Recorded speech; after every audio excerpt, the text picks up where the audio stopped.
வணக்கம். இந்த வீடியோவில் நம்ம என்ன பார்க்க போகிறோம்னா எக்ஸல் VBA மேக்ரோ கோடிங் மூலமா சார்ட் எப்படி கிரியேட் செய்வது என்று பார்க்க போகிறோம். Welcome to Microsoft Excel learning hub.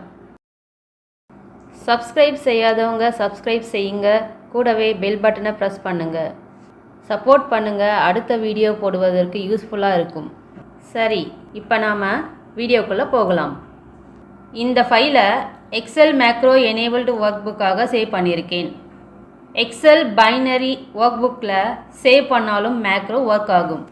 ஏற்கனவே நான் VBA மேக்ரோ கோடிங் ரைட் பண்ணியிருக்கேன். ஸோ ஸ்டெப் பை ஸ்டெப்பாக பார்க்கலாம். தயவுசெய்து வீடியோவை ஸ்கிப் பண்ணாமல் பாருங்கள்.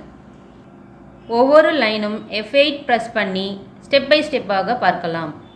Method 3 with range blank chart insert. Press F8, report 3 sheet select ஆகும். Press F8.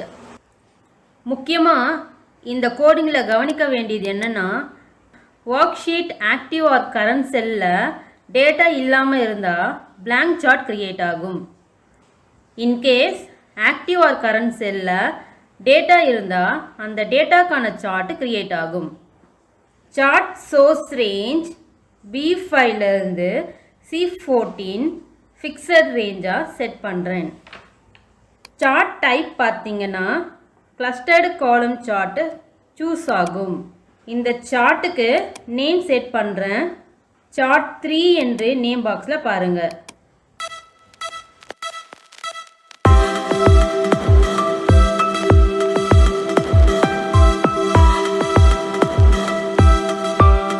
இந்த வீடியோ உங்களுக்கு உதவி இருந்தால் தயவுசெய்து லைக் செய்யவும், சப்ஸ்கிரைப் செய்யவும் மற்றும் உங்கள் கேள்விகளை கமெண்டில் எழுதுங்கள். நன்றி. அடுத்த வீடியோவில் நாம் சந்திக்கலாம்.